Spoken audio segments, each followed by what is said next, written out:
بسم اللہ الرحمن الرحیم نحمدہ و نصلی علی رسول الکریم۔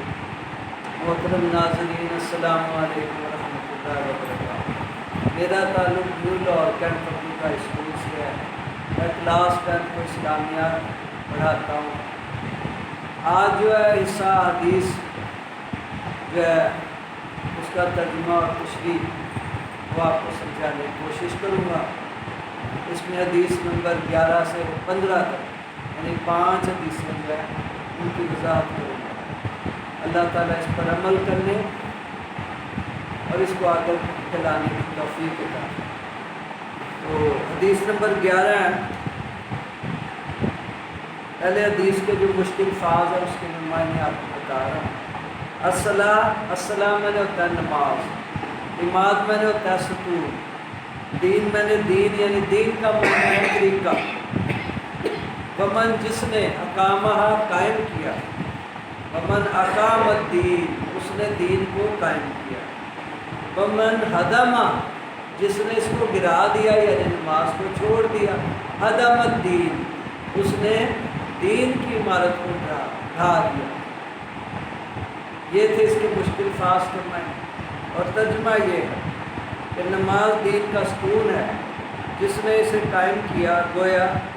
دین کو قائم کیا، جس نے اس کو ڈھا دیا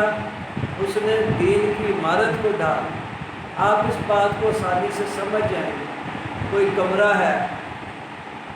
اب وہ جو اس کی چھت ہے وہ دیواروں کے اوپر کھڑی ہوتی ہے یا ستونوں کے اوپر کھڑی ہوتی ہے۔ اگر اس میں سے 4 ستون ہیں، 3 ستون ہے، 5 ستون ہے، اگر ایک ستون ہٹ جائے تو وہ عمارت کمزور ہو جائے۔ اور اس میں جو آپ نے ارشاد فرمایا کہ جس نے نماز کو قائم کیا اس نے دین کی عمارت کو قائم کیا، اور جس نے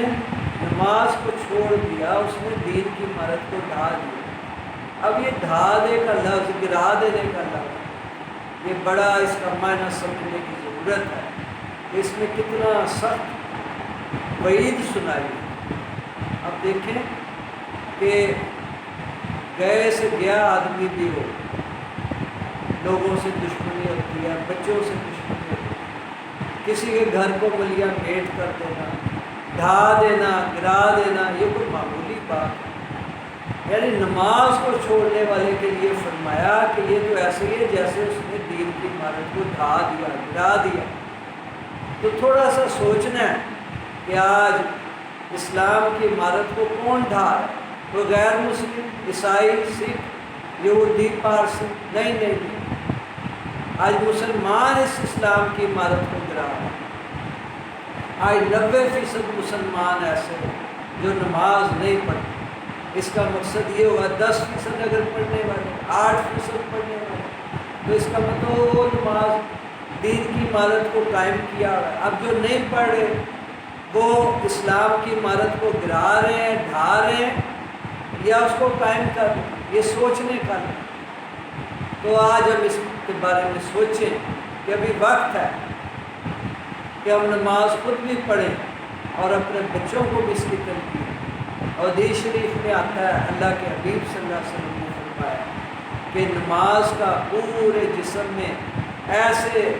درجہ ہے جیسے جسم میں سر کا درجہ۔ اکثر ایسا ہے بغیر ہاتھ کے انسان آپ نے دیکھا ہو، بغیر آنکھوں کے آپ نے انسان دیکھا ہو، بغیر ٹانگوں کے آپ نے انسان دیکھا ہو، بغیر پاؤں کے آپ نے انسان دیکھا ہو، لیکن ایسا کوئی انسان نہیں دیکھا ہوگا جس کا سر ہی نہ، جس کا سر ہی نہیں وہ انسان کے لانے کے کہاں قابل ہے۔ تو یہ سوچنے کا بھی ہے کہ آج کتنے مسلمان جو ہے وہ نماز نہیں پڑھ رہے، کتنا زبردست۔ بعض لوگ کہہ دیتے ہیں نماز نہیں پڑھ رہے، اس میں کسی کا کیا بگاڑ ہے، پڑھیں گے اپنی قبر میں جانا۔ نہیں، ایسی بات نہیں۔ اللہ کے حبیب کا فرمان آپ نے فرمایا جس نے نماز کو چھوڑ دیا اس نے دین کی عمارت کو ڈھا دیا۔ یعنی کہ آج کون ڈھا رہا ہے، گرا رہا ہے؟ مسلمان گرا رہا ہے۔ اس کے بارے میں ہر مسلمان سوچے۔ اب اس کے بارے میں یعنی میں نے بھی سوچنا ہے، آپ نے بھی سوچنا۔ فرضیت نماز کے فرضیت کے بارے میں ہے کہ سارے جتنے بھی اعمال ہیں اس میں حج ہے، زکوٰۃ ہے، اور جتنے ہیں وہ سارے جو ہے وہ وحی کے ذریعے جو ہے وہ سارے اعمال کی خبر دی گئی۔ لیکن نماز ایک ایسی واحد چیز ہے کہ یہ جو ہے اس کے لیے عرش پر بلائے، اور اس سے بڑھ کے کیا فضیلت ہے۔ اور جب نماز کا حکم آیا تو صحابہ کرام رضوان اللہ اجمعین کے یہاں ایک عجیب قسم کی خوشی محسوس کی، ایسی خوشی محسوس کی، اس لیے کہ وہ یہ کہہ رہے تھے خوشی میں کہ ہمیں اپنے اللہ سے براہ راست بات کرنے کا، اپنی درخواستیں اپنے اللہ کے سامنے پہنچانے کا موقع ملے۔ تو اس لیے ہمیں چاہیے کہ نماز کو پڑھیں، سیکھیں۔ حضور صلی اللہ علیہ وسلم نے فرمایا بچہ جب 6 سال کا ہو اس کو نماز کے لیے تو اس کو نماز کے لیے، جب 10 سال کا ہو اس کو کبھی کبھی زبردستی کریں۔ اور سب سے بڑا عمل یہ ہے ان کی طرف توجہ کریں، اور آسان طریقہ اس کا یہ ہے کہ اگر ہم بچوں میں اس کو لانا چاہتے ہیں تو خود جو ہے پڑھتے رہے۔ گھر میں ایسا ہو کوئی بھی بے نمازی ہو تو ہفتے میں 10 دن میں، یہ انسان کی فطرت ہے کہ غلط کام کو وہ کتنے عرصے چھوڑے گا، ایک دن تو اس کو احساس ہو کہ بھئی میں غلط ہوں۔ اور حضرت علی رضی اللہ تعالیٰ عنہ کہ جس نے ایک وقت کی نماز چھوڑ دی وہ ایک حکم جہنم میں چلے، ایک حکم جو اس کی 80 سال مقدار ہے، اور وہ اگر آج کے مطابق ایسٹیمیٹ لگایا جائے تو 2,88,00,000 سال۔ تو آج وقت ہے کہ میں اپنی پچھلی نمازوں کے بارے میں معاف کروں جو قضا ہو گئی ہیں، ہر ادا نماز کے ساتھ ایک قضا نماز بھی پڑھتے ہیں انشاءاللہ۔ نیتوں کو اللہ جانتا ہے، اگر دنیا سے چلے بھی گئے تو اللہ سے امید ہے پوری کرنے والوں میں اٹھائے جائیں۔ تو اس میں جو ہے نماز کے بارے میں قرآن پاک میں 750 مرتبہ سے زیادہ فرمایا، اور حضور صلی اللہ علیہ وسلم اور قرآن پاک میں نماز کے بارے میں بار بار فرمایا کہ نماز پڑھو، نماز پڑھو۔ اور یعنی جو اوقات مقرر کیے وہ سارے حضرت جبرائیل علیہ السلام نے حضور صلی اللہ علیہ وسلم کو بتائے۔ اسلام سے پہلے آپ صلی اللہ علیہ وسلم سے پہلے 2 نمازیں پڑھی جاتی تھیں، اور 3 نمازیں، پہلے 50 آئی، پھر آپ نے کم کروایا، پھر کرتے کرتے 5 ہو، لیکن اللہ رب العزت کو قربان جاؤ کہ اللہ اپنے حبیب کی امت سے اتنا پیار کرتے کہ اللہ نے فرمایا اگر یہ 5 پڑھیں گے ان کو 50 کا ثواب۔ نماز میں کوئی تو بات تھی کہ نواسہ رسول صلی اللہ علیہ وسلم نے اپنا سب کچھ قربان کر دیا، اپنا سب کچھ بتا دیا۔ بچوں سے زیادہ کوئی عزیز نہیں ہوتا، اور بچے بھی وہ جو شیر خوار دودھ پیتے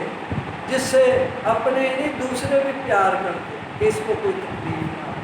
اس کو کوئی پریشانی، اس کو بھی قربان کر دے۔ سوچنے کا ہم تو بچے والے ہیں، ہم اس بات کو آسانی سے سوچ سکتے کہ اپنے بچوں کی پرواہ نہیں کی کہ حلق میں تیر پہ وسط ہو رہا ہے ایسے اور خود نکال، لیکن کیا ہے کہ نانا کا دین جو ہے وہ قائم رہے گا، نانا کا حکم جو ہے وہ قائم رہے گا، کیونکہ سنا ہوا تھا نواسہ رسول صلی اللہ علیہ وسلم نے کہ نانا کا یہ فرمان سنا ہوا تھا کہ نماز میں میری آنکھوں کی ٹھنڈک ہے۔ تو یہ کیسے ہو سکتا ہے وہ نواسے جس کی سواری رسول بنے، آئی سمجھ، اور جب یہ پیدا ہو لوگوں کو گڑتی کسی کو کسی قسم کی دی جائے، کسی کو کسی قسم کی دی جائے، اور ان کو اللہ کے حبیب کی زبان جس کے بارے میں اللہ فرماتا ہے کہ میرا حبیب اپنے پاس سے کچھ نہیں کہتا، جو بھی کہتے میری وحی ہے، میرا حکم ہے، یعنی کہ وہ جو ہے حسن و حسین کو اپنی زبان مبارک جو ہے اس کی گڑتی سے وہ اس سے ان کی پیاس بجھائی جا رہی ہے، اس سے ان کو وہ جو ہے گڑتی دی جا رہی ہے۔ تو یہ اس سے ہم خود ہی سوچیں کہ اللہ کے نبی کے جو نواسے ہیں انہوں نے اس کا اتنا اہتمام کیا، تو آج میرے لیے المیہ ہے، اور یہ فکر کی بات ہے کہ آج جو ہے آج سے اس کی عادت ڈال لیں، ابھی ڈل جائے گی تو پھر ڈلی رہے گی، ورنہ اگر کوئی کہے کوئی نہیں بڑی عمر پڑی ہوئی ہے، نہیں بھائی، عمر کا کوئی پتہ نہیں کس وقت جو ہے دنیا سے چلے، اور ہماری تو عمریں بھی بڑی تھوڑی۔ اور پھر اس میں فرمایا کہ نماز کو چھوڑنے والا بڑے سخت اس کے بارے میں وعید ہے۔ میں تو وعید کو بیان کرتے ہوئے اس کو یعنی فرمایا کہ مسلمان نماز پڑھتا ہے اور غیر مسلم نماز نہیں پڑھتا۔ جو نماز پڑھتا ہے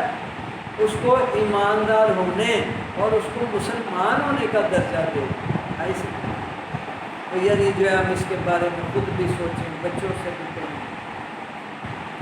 اور اس کے بارے میں بہت سے حصے ہیں کہ نماز چھوڑنا تو دور کی بات، نماز کی سستی کے بارے میں بڑے واقعات ہیں۔ ایک واقعہ لکھا ہوا ہے کہ ایک دفعہ ایک خاتون جو تھی اس کو جو ہے قبر میں دفن کیا گیا۔ اب وہ جس وقت اس کی تدفین کی جا رہی تھی، اس کو قبر میں اتارا جا رہا تھا، آپ تو اس بات کو سمجھتے ہیں کہ جو بھی خواتین وغیرہ ہوتی ہیں ان کو جو ہے قبر میں ان کے لواحقین جو ہے ان کے ولیوں میں سے قریبی لوگوں میں سے وہ،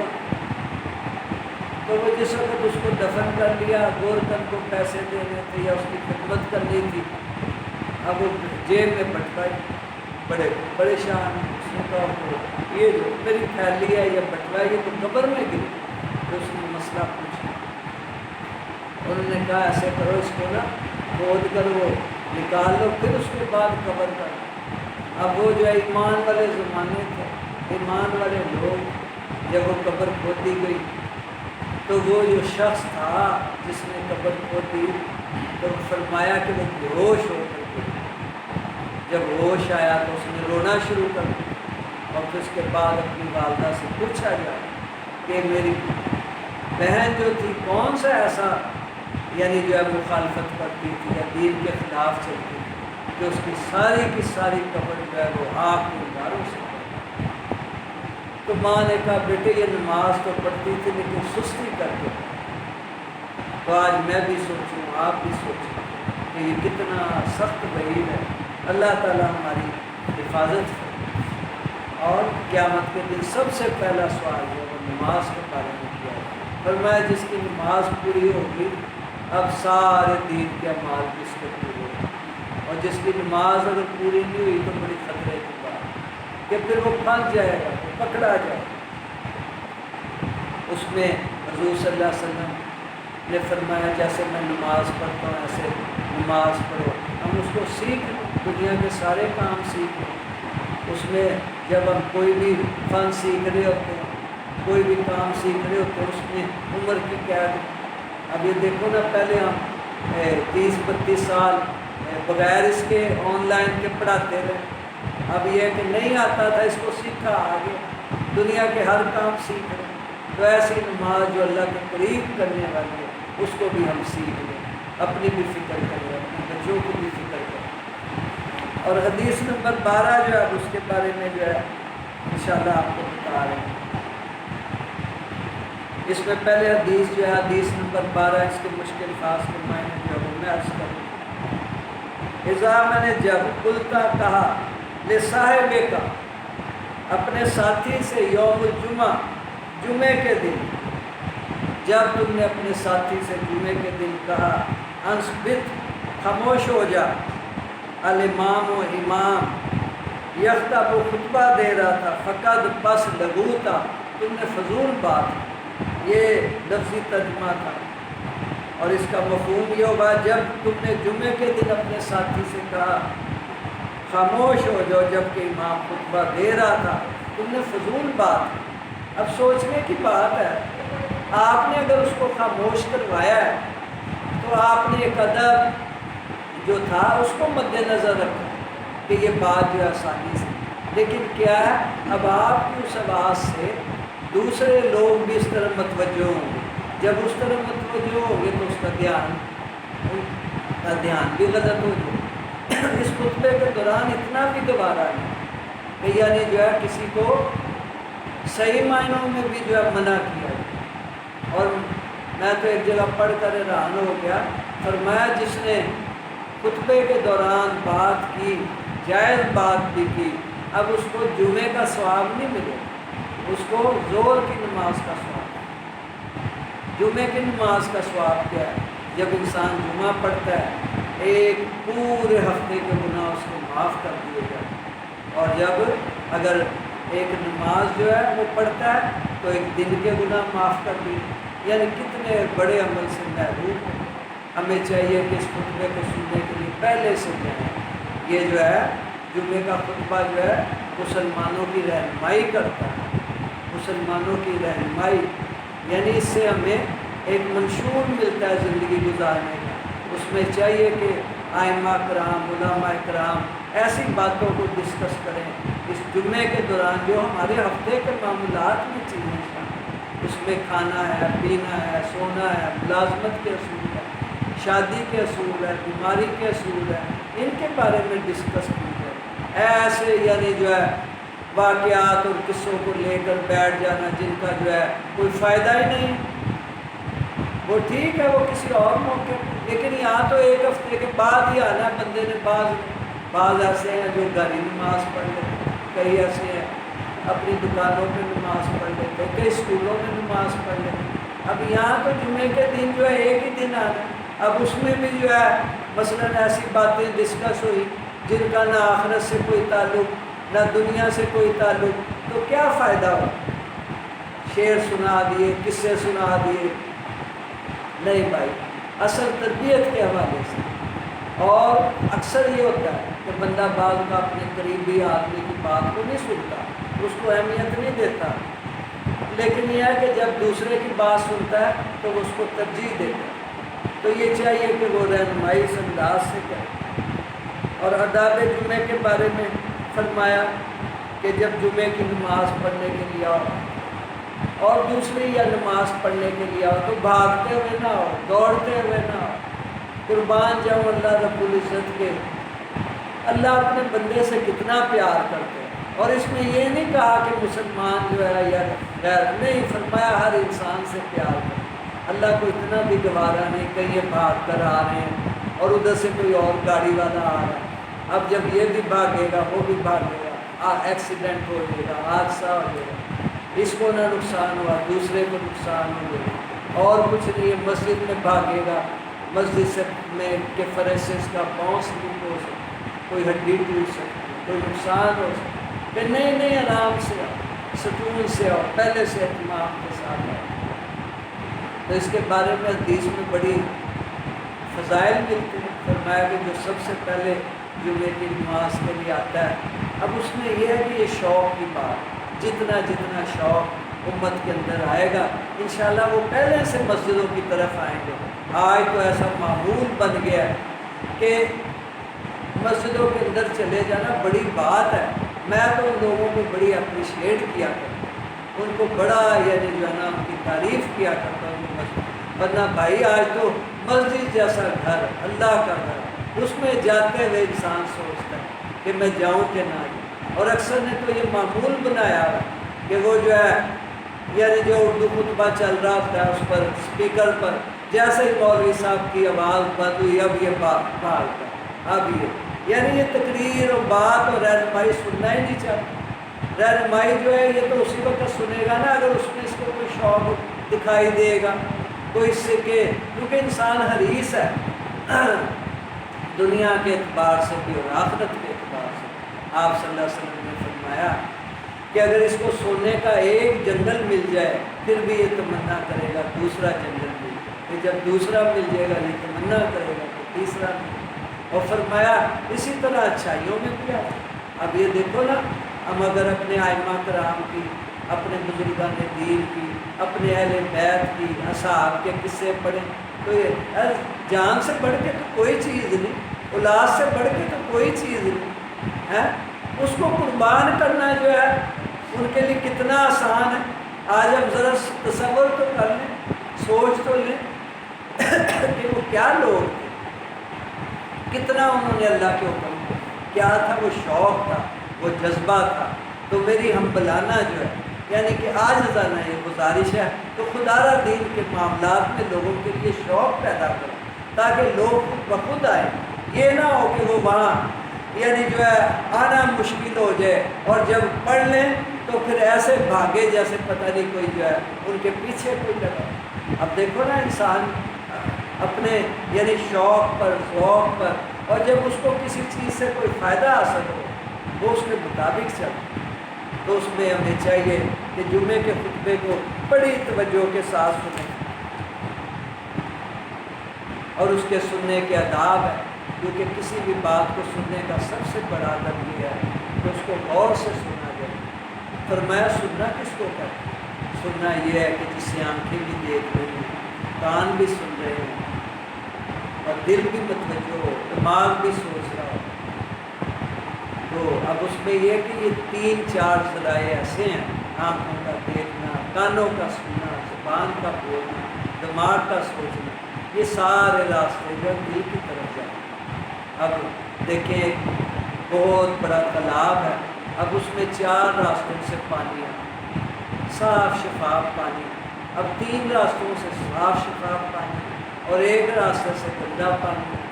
اب بتاؤ وہ سارے تالاب کا پانی جو ہے اس کو میں یا اور کوئی اور استعمال کرے گا؟ وہ کہے گا نہیں یہ گندا پانی۔ تو اسی طرح کہ ہم جس بات کو سنے توجہ سے، اب یہ نہیں ہے کہ وہ جو ہے ہم کہیں کوئی بات ہو سن رہے ہیں، جس سن نہیں بھائی، سننے کا ایک معیار ہے، ایک ادب ہے۔ اور میں مختصر بات یہ بتاؤں کہ ہر آدمی جو ہے جس کام پہ جتنا اہتمام کرے گا اس کام کی اتنی ہی زیادہ اس کو اہمیت حاصل ہوگی، اتنا اس کو کرنے والا بنے گا۔ اللہ کے حبیب صلی اللہ علیہ وسلم کی زبان ہوتی تھی، صحابہ کرام اور اہل بیت جو تھے ان کا سوچ ہوتی تھی۔ اب دیکھو اس بات کو کیسے انہوں نے سنا، ایسا سنا جس نے سنا پھر اس نے کچھ نہ سوچا، جب کوئی وقت آیا اپنا سب کچھ مکا۔ تو اس میں یہی ہے کہ ہم ہر بات کو بڑی توجہ سے سنیں، اور جب خطبہ پڑھا جا رہا ہو آپس کی باتیں نہ کی جائے، حالانکہ کوئی صحیح بات بھی ہے، انسان کے اندر بات آ رہی ہے تو وہ اس کو نہ روکے۔ اور ہمارے اندر یہ ایک چیز ہے بھئی نماز پڑھنے کے لیے جاتے ہیں، امام صاحب ہیں وہ سمجھا دیں، ٹھیک ہے، ہر آدمی جو بھئی ساتھ ملو، وہ کہے گا آگے ہو جو، وہ کہے گا پیچھے ہو، نہیں، یہ سارے اصول اپنے مسجد کے پہلے سے کہ ہم پہلے سے اس طرح سے بیٹھے، لوگوں کے لیے رکاوٹ نہ بنے، ان کے کندھے پلان کرنا ہے۔ اب تھوڑا سا محسوس کرنے، ایک آدمی کو بڑا شوق ہو کہ میں نے جمعے کے دن جانے، میں نے علامہ صاحب کی تقریر سنی، اور کوئی سننی ہے، اگر تجھے اتنا شوق ہے تو پھر پہلے سے آ، لوگوں کے کندھے پلان کر کیوں جاتا ہے، اس کے لیے کتنی سخت رہی ہے۔ اب دیکھو نا کسی کے عام کپڑے ہو، تھوڑا سا پاؤں اس کو ٹچ ہو جائے تو علیحدہ بات ہے کہ وہ فوری طور پہ، لیکن اس کے اندر ایک بدگمانی پیدا ہوتی، اور جب یہ گردنیں پھلانگ کر جاؤ گے ایک بندے کی بات سنو تو یعنی اس کی بات جو اللہ اس کے رسول نے فرمائی اس بات کو ہم سنیں ہی نہ، اس کو توجہ ہی نہ۔ ٹھیک ہے، اب جب پہنچ گئے جہاں پہنچے ہو وہاں یعنی کہ جو ہے سنو بات، اور جب نماز پڑھ رہے ہو بعد میں سنتے نوافل وغیرہ، اگر مسجد میں پڑھنی ہے تو یہ سارا دیکھیں کہ میں ایسی جگہ تو نہیں کہ لوگوں کا راستہ روک کر کھڑا ہوں۔ اب دیکھیں کہ اگر لوگ آ رہے ہیں، اب آپ اور لمبی اپنے قرات کو اور لمبا کر لیں، سورت کو اور لمبا کر لیں۔ اب یہ تو دیکھو کہ وہ پورا مجمع رکا ہوا ہے اور آپ جو ہے وہ اپنے مزے سے اس کو پڑھیں۔ اسلام جو ہے وہ جلد بازی کا نام نہیں ہے، اسلام جو ہے ہر چیز کو قریب اور سلیقے سے کرنے کا۔ وہ کہتے ہیں نا جیسے ایک خاتون ہوتی ہے جس کو سگڑ کہتے ہیں، ایک خاتون ہوتی محنتی ہوتی، اب وہ ایک خاتون جو ہے وہ کام کرے گی کچن کا یہ وہ سارا اتنے سلیقے سے رکھے گی کہ پتہ ہی نہیں چلے گا کہ بھی کام ہو، اور ایک ایسی ہے وہ بیچاری محنت کرتی کوشش کرتی ہے، گھی کا ڈبہ وہاں، مرچوں کا ڈبہ وہاں، 100 روپے کرتی ہے، آنے والا کہے گا دیکھو بیچاری جو ہے گرمی کے موسم میں روزے کی حالت میں کس انداز سے یہ محنت کوشش، تو سگڑ ہونا بھی ضروری، یعنی کہ طریقے سے ہر کام۔ اس کے بعد حدیث نمبر 13 حدیث نمبر 13 اس کے بارے میں عرض کر رہا ہوں، پہلے جو ہے مشکل فاس کے پائیں، من تخطا، پھلانگنا، عبور کرنا، پار کرنا، رکاب، رکاب میں نے گردن، یہ جمع گردنوں، ناس میں نے لوگ، من تخطا جس نے عبور کیا، پار کیا، رکاب الناس، لوگوں کی گردنوں کو، یوم میں نے دن، جمعہ میں نے جمعے کے دن، اتخذ بنایا جسرن الی جہنم، جسرن پل، تو اس نے ایسے ہے جیسے جہنم پر پل بنا، وہ مفہوم یہ ہوگا جو شخص جمعے کے دن لوگوں کی گردنوں پر سے پلانگ کر گیا، گویا اس نے جہنم کی طرف پل بنایا۔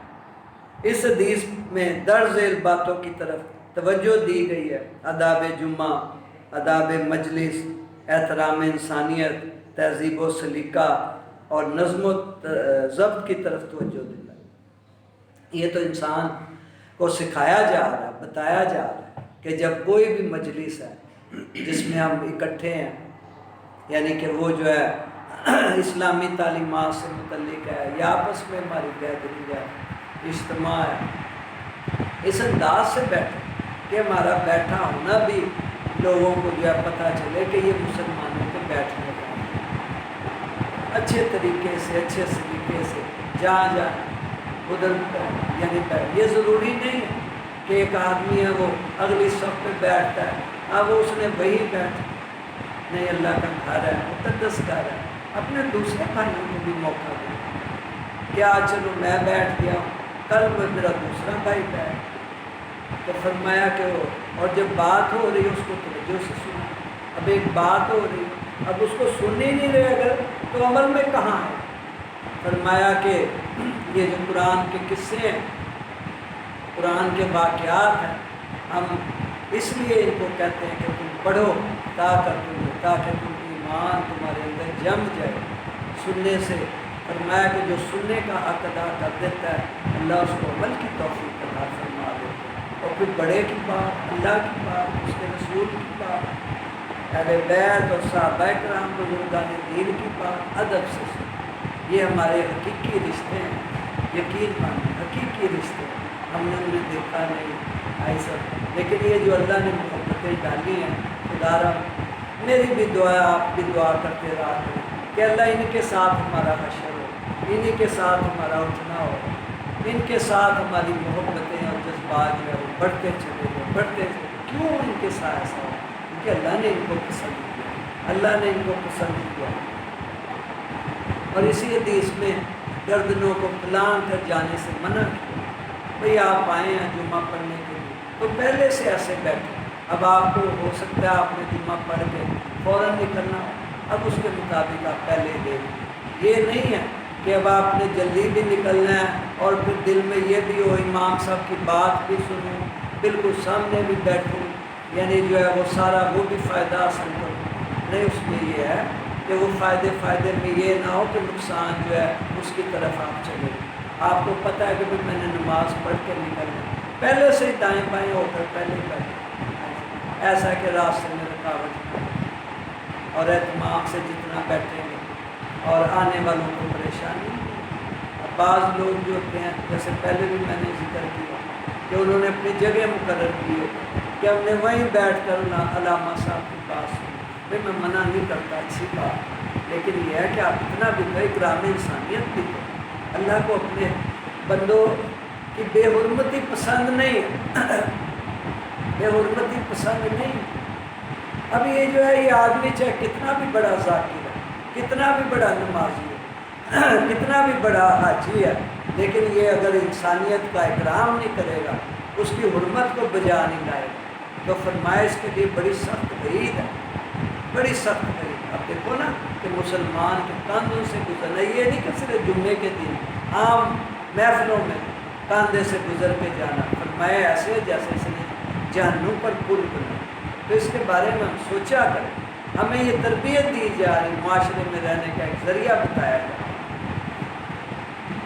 اور گردنیں پھیلانے کے بڑے نقصان ہیں، اس میں یہ ہے کہ نمازیوں کے دھیان میں، نماز میں، عبادت میں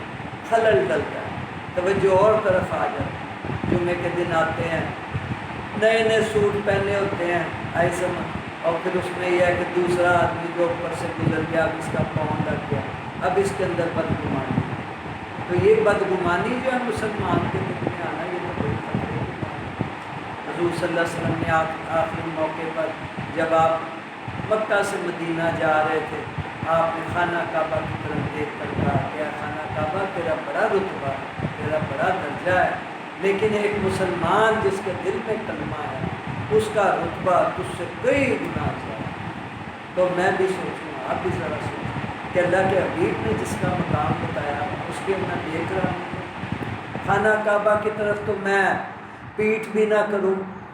اور خانہ کعبہ کی طرف دیکھ کر ادھر تھوکوں بھی نہ،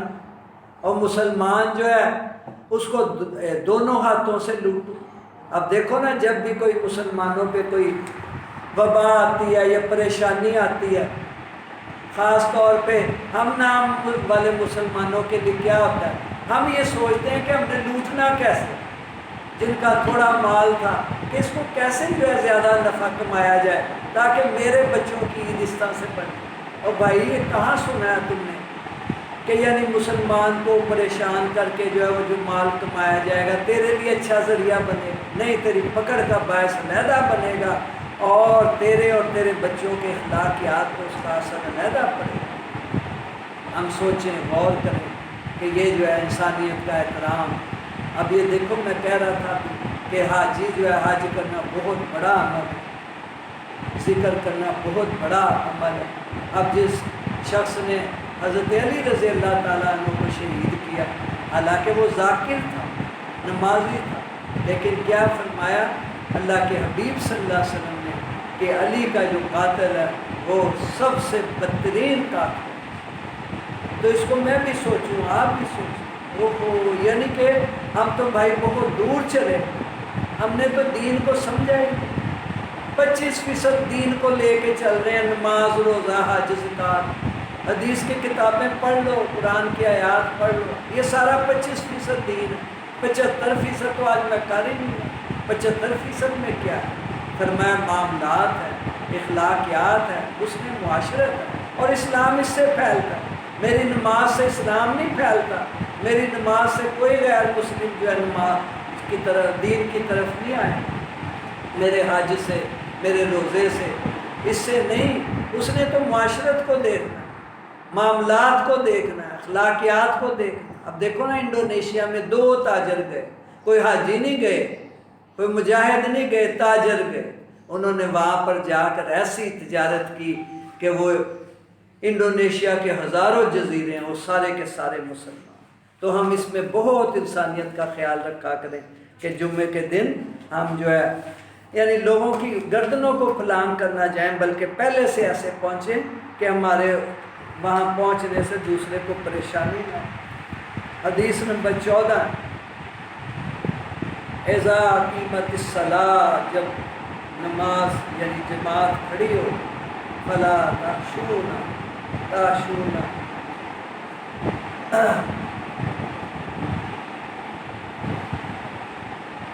تمشون علیکم السکینہ، جب نماز کھڑی ہو جائے تم اس کے لیے دوڑتے ہوئے نہ ہو، بلکہ اطمینان سے، سکینہ اطمینان سے۔ وما ادرکتم، جو تم کو مل جائے، فصلوا، پڑھ لو، وما فاتکم قائم، اور جو تم پاؤ اسے ادا کر لو، جو رہ جائے اس کو بعد میں جو پڑھ لیں۔ اس حدیث میں باجماعت نماز کے آداب بیان ہیں۔ نماز کے بارے میں ان الصلاۃ کانت علی المؤمنین کتابا موقوفا، بے شک نماز مومنوں پر وقت کی پابندی کے ساتھ فرض ہے۔ اب نماز کے بارے میں اگر جہاں بھی قرآن میں پڑھیں وہاں یہ نہیں ہے کہ نماز پڑھو، فرمایا نماز کو قائم کرو، نماز کو قائم کرو۔ اب نماز کے پڑھنے میں اور قائم کرنے میں کیا فرق؟ قائم کرنا یہ ہوتا ہے کسی کام کو بڑے اہتمام سے کرنا، جیسے آپ نے کراچی جانا، اب پہلے سے بکنگ کر لی، پہلے سے موسم کے بارے میں معلوم کر لیا، پہلے سے کھانا جو ہے تیار کروا لیا کہ کون سا کھانا جو ہے وہ زیادہ مناسب ہے، تو یہ ہے اہتمام۔ تو فرمایا نماز اہتمام سے پڑھنا، یہ نہیں ہے کہ ادھر جو ہے جماعت کھڑی ہو رہی ہے، آپ بھاگے جا رہے ہیں، یعنی سڑک پہ بھاگے جا رہے ہیں اور پھر مسجد پہ بھاگے جا رہے ہیں، سارے لوگ بھی پریشان ہیں کہ مولوی صاحب کو، یہ بھائی صاحب کو پتہ نہیں کیا ہو گیا، کیوں بھاگا جا رہا ہے۔ اب اگر جس قوم کو یہ پتہ چلے گا جی اپنی عبادت کرنے کے لیے جا، تو کہیں گے یہ کیسی عبادت ہے، دوسروں کو یہ مشقت میں، پریشانی میں ڈال۔ اب بھاگا ہوا جا رہا ہے، آپ تو بڑی اچھی نیت کے ساتھ، دوسرا جو ہے وہ بیچارہ آ رہا ہے، آپ کو اس سے ٹکرائیں، اس کو بھی نقصان ہو، آپ کو بھی نقصان ہو، مسجد میں بھاگے، پاؤس بھی تو اور بعض جماعت نماز کی بڑی فضیلت ہے، حدیثوں سے ثابت ہے، لیکن بات وہی آ جاتی کہ ہم جو ہے اپنے طور پہ سوچتے ہیں۔ اب جیسے اکثر ہوتا ہے کہ وہ جو ہے فجر کی سنتیں، اس کے بارے میں بڑی تاکید ہے آپ صلی اللہ علیہ وسلم، بڑی تاکید۔ اب جس چیز کی تاکید ہوتی ہے اس کا اہتمام بھی ہوتا ہے۔ اب میں یہ ہے کہ اس بات کو تو بڑا کہوں گا نہیں جی، اللہ کے حبیب صلی اللہ علیہ وسلم نے اس کے بارے میں فرمایا کہ اس کو پڑھنا پہلے پڑھنا، اور بھائی پہلے پڑھنا ہے، لیکن اب یہ بھی دیکھو فرض کی نماز ہے، اس کے جو ہے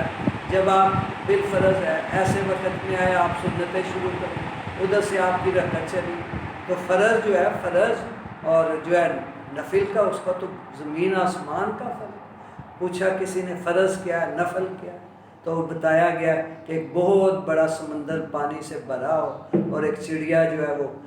جس وہاں سے پانی لے تو اس کی چونچ میں جو پانی ہے وہ نفل ہے، اور وہ سارا سمندر جتنا ہے وہ فرض ہے۔ تو ہم یعنی اس کے لیے اہتمام کریں، اور پھر اللہ جزائے خیر دے۔ بعض اوقات ہمارے علماء کرام بیچارے وہ بھی ہم سے کمپرومائز کر لیں، ہاں جی کوئی بات نہیں، وہ بس شامل ہو، اور اللہ کے بندے یہ کہاں سے ہے؟ بات وہ کرو جس کو دوسروں کو سمجھ آئے۔ ایک بات جو اپنے طور پہ کہ نہیں جی وہ بھائی فرض کا تو درجہ کم ہو گیا نا، تو یہ تو بات ہے جو یعنی عقل میں ہی نہیں آ رہا، اس کو کیسے قبول کرنا۔ اور مساجد میں دوڑنے کی ممانعت کی، مسجد اللہ کا گھر ہے، فرمائے ان کو وہی بات کرتے ہیں جن کے دلوں میں اللہ کا ڈر ہے، ایسا ان سے محبت کریں۔ فرمایا مسجدوں کو بات کرنے والے جب ان پہ کوئی آفت یا بلا آتی ہے تو اللہ تعالیٰ مسجدوں کو بات کرنے والوں سے وہ بلا اور مصیبت ہٹا دیتے ہیں، اور فرمایا اس کے بارے میں محبتیں کریں۔ ہم آج ہمیں قدر ہو جتنی عبادت گاہیں ہیں اور ہماری نظر میں اس کی اہمیت ہو۔ آج تو حال میرا یہ ہو گیا کہ میں یہ دیکھتا ہوں پہلے کہ یہ کس کی مسجد ہے، کس کی عبادت ہے، تو یہ ہم اتنا پیچھے ہٹے، اتنا پیچھے ہٹے، دین تو بہت دور کی بات، یعنی ہم تو راستہ ہی بھول گئے، ہم تو راستہ ہی بھول گئے۔ تو مسجدوں سے پیار کریں، اور اس کے یعنی پہلے بھی میں نے عرض کیا کہ کوئی بھی عبادت جو ہے وہ بھاگتے گرتے پڑھتے کرنا مناسب نہیں، اور پھر یہ ہے دوسرے جو نمازی آ رہے ہیں ان کی نماز میں خلل ہے، اور انسانی وقار کے بھی خلاف ہے۔ انسان جو ہے جب وہ چلتا ہے بڑے وقار سے چلتا ہے۔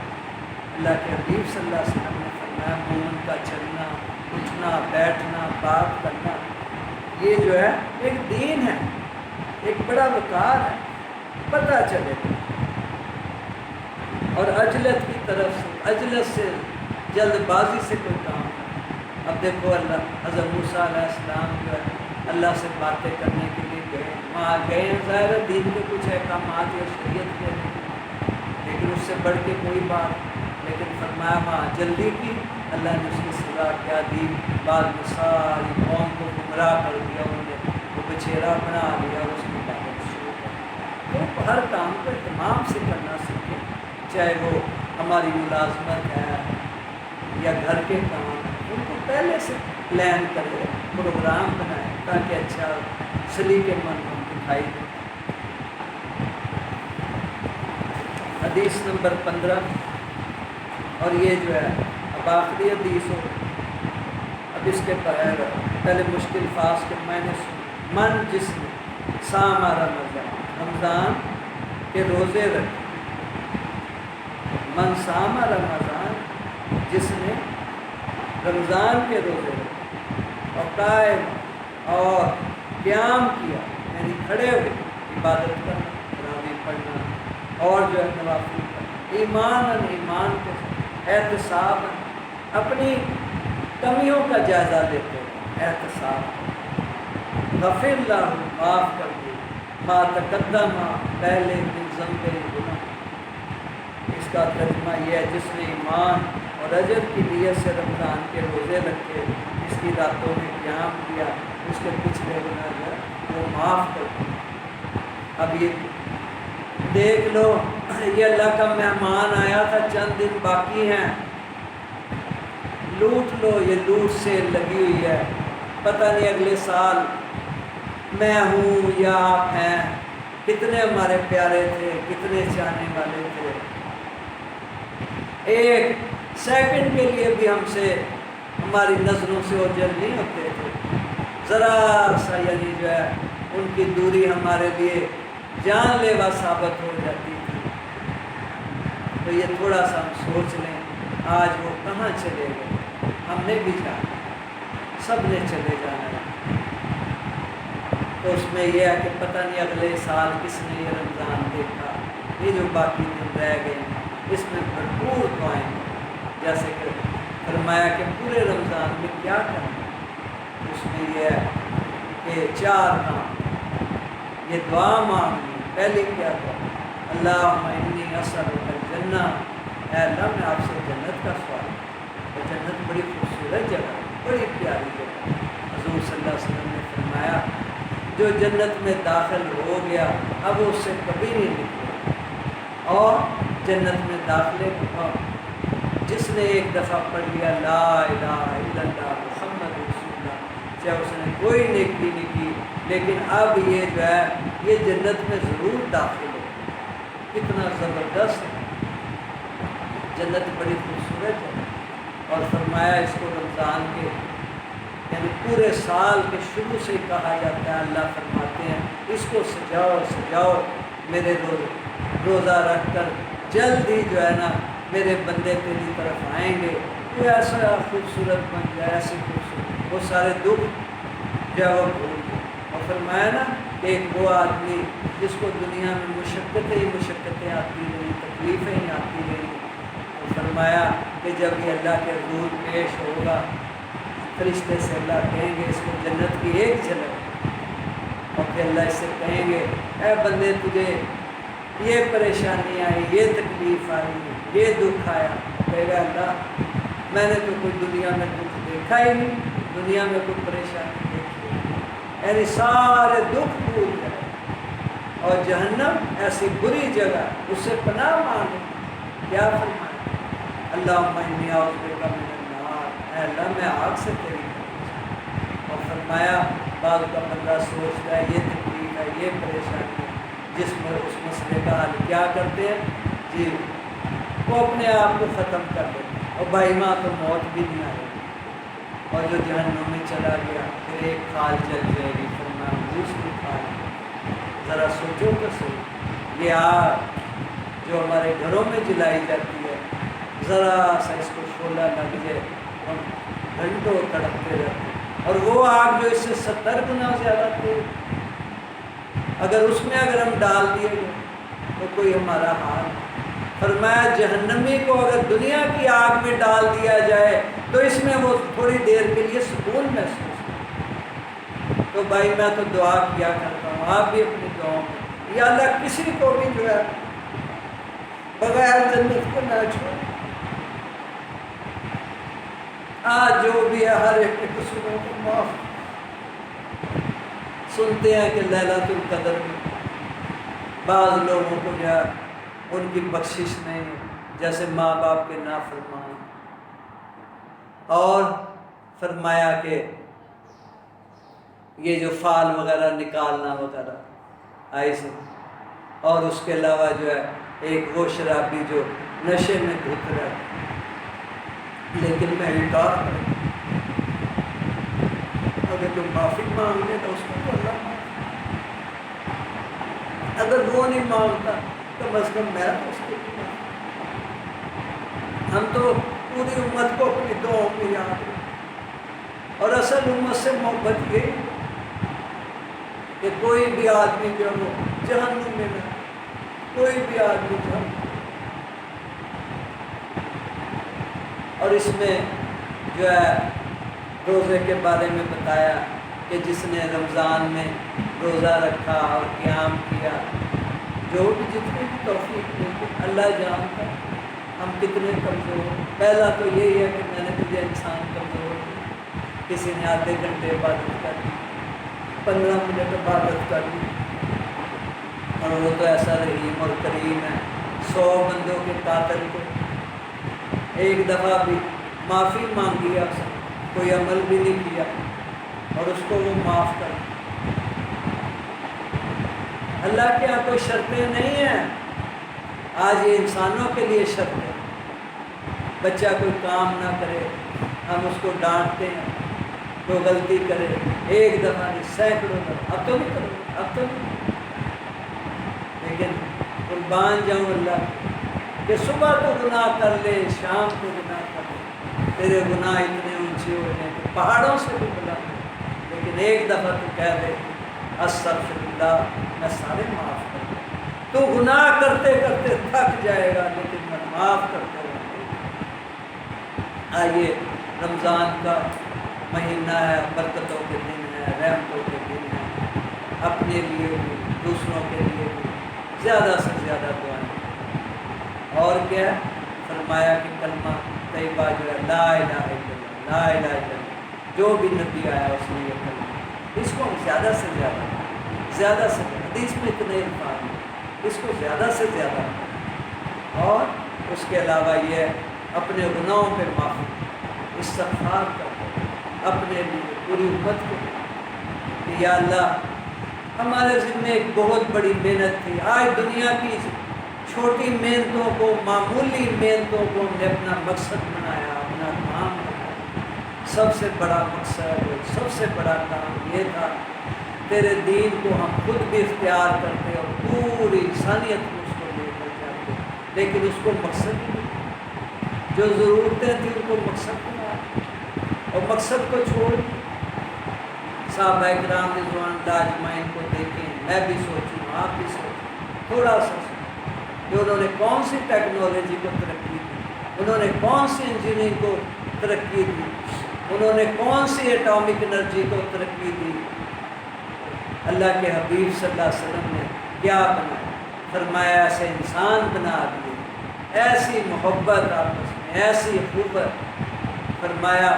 جیسے اینٹوں کو جوڑنے کے لیے کوئی نہ کوئی گارا ہوتا ہے، کوئی نہ کوئی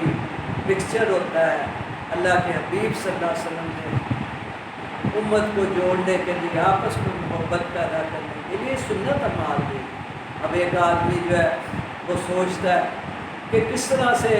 آج پوری انسانیت جو ہے وہ اللہ کی طرف راغب ہو جائے، اس کا آسان طریقہ کیا حضور صلی اللہ علیہ وسلم والے نیک اعمال ہیں ان کو جاری، جیسے آپ صلی اللہ علیہ وسلم نے فرمایا کہ ایک موقع پر حدیث ہے جس کا مفہوم ہے اس کا کہ تم یعنی جنت میں نہیں جا سکتے جب تک تم مومن نہ بنو،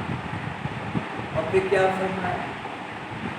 کہ تم مومن نہیں بن سکتے جب تک آپس میں محبت نہ پیدا کرو۔ اس میں یہ نہیں بتایا کہ اپنی جماعت کے لوگوں سے محبت کرو، اپنی برادری والوں سے محبت کرو، اپنے مسلک والوں سے محبت کرو، اپنے عقیدے والوں سے محبت کرو، نہیں، فرمایا کہ تم جب تک آپس میں مراد پوری انسانیت آ جاتی ہے۔ حضور عالمی نبی ہے، اس کو ہر آدمی سمجھتا ہے، پھر وہ اس بات کو کیوں نہیں سمجھتا؟ اللہ مجھے بھی سمجھ دے، وہ اس بات کو کیوں نہیں سمجھتا کہ جب حضور صلی اللہ علیہ وسلم کی ساری امت ہے، حضور عالمی نبی ہے، تو پھر یہ کیا مسلک، یہ کیا فرقہ، یہ کیا ہے؟ آج ہم اس غلط فہمی سے نکل آئیں، آج نکل آئیں گے تو فائدہ ہو۔ اور میں روزے رکھے، قیام کیا، اور پھر کیا ہے اس کا انعام کیا؟ تمہارے گناہ معاف کر دیے، تمہیں بخش دیا۔ فضیلت رمضان بھی اس میں آ گئی، روزے کی فضیلت بھی۔ تو میں بھی اس موقع پر اللہ سے دعا کروں، آپ کی دعا کریں کہ یا اللہ یہ جو باقی گھڑیاں رہ گئی ہیں تو اس میں ہمیں اس طریقے سے اپنی عبادات وغیرہ کرنے کی، تھوڑی کر لیں، زیادہ کر لیں، راضی تو تمہیں ہو جانا ہوتا ہے ایسا۔ تو ایسے ہے کہ اپنے لیے بھی اور دوسرے کے لیے، پوری انسانیت کے لیے ایسا ایک خوشیوں کا، برکتوں کا، رحمتوں کا ایک ایسے فیصلے کروا کہ پوری انسانیت جو ہے اس میں خاص طور پہ جتنے مسلمان ہیں، فرمایا کہ جب تک مسلمان اپنے دین پر رہا، دین پھیلتا رہا، جب مسلمان اپنے دین سے ہٹا، اس کی زندگیوں سے دین نکل گیا اور پھر اسلام میں غیر مسلموں کا داخلہ بند ہو، یقین مانو آج بھی کئی ایسے غیر مسلم جو بیچارے ایسا ماحول چاہتے ہیں جس میں انسانیت ہو، محبت ہو، اخوت ہو، لیکن وہ سارا ماحول کتابوں میں ہے، وہ کتابوں میں ہے۔ اللہ کرے ہماری زندگیوں میں آئے۔ فرمایا اللہ کے حبیب صلی اللہ علیہ وسلم نے کتابیں نہیں لکھی، انہوں نے چلتے پھرتے انسان بنائے۔ جو فرمایا کس سے پوچھا بھائی مسلمان کا بھی وہ جات، قرآن کا وہ جات، چلتے پھرتے قرآن، چلتے پھرتے۔ تو ایسے اللہ کرے مسلمان کے تو چلنے پھرنے سے ہی پتہ چلتا، لیکن آج جو میرا جو حال ہے وہ میرے سامنے، رمضان کا مہینہ اور میرے ہاتھ میں سگریٹ، اور بھائی کچھ کھاؤ، کچھ سوچ، بغیر مسلم بھی اس مہینے کا احترام کر، اور اس سے پتہ ہے کہ میں تو اپنے مزے لے لیتا ہوں، میں تو اس رمضان میں بھی اپنے مزے لے لیتا ہوں، لیکن اس سے جو امت کو نقصان، ایک غیر مسلم اسلام میں آیا، جب وہ باہر کے ملک سے یہاں آیا، جب ایئرپورٹ پہ پہنچا، وہاں دیکھا عجیب قسم کی رنگینیاں، عجیب قسم کی بستیاں، پھر وہ ساتھ والے سے پوچھتا ہے جو اس کو لے کر آیا، Whose are these people? These are not Muslims۔ اسے یہ تھا نا کہ رمضان کا، اب وہ سوال یہ کون مسلم، یہ کون لوگ، یہ مسلمان ہیں اور نہیں مسلمان، کہ اچھا میں تو اس لیے آیا تھا کہ جو میری منشا تھی وہ مجھے مل گئی، لیکن یہ نہیں پتا کہ آج مجھ جیسے مسلمان کا تو غیر مسلموں سے بھی برا، جس کو علامہ اقبال رحمۃ اللہ علیہ نے کیا سے کتنا، یہ ہیں مسلمان جنہیں دیکھ کر شرمائے یہود۔ تو اس میں یہی ہے کہ اللہ تعالیٰ ہمیں رمضان کا احترام کرے اور روزے کی قدر نصیب فرمائے۔ آخر دعوانا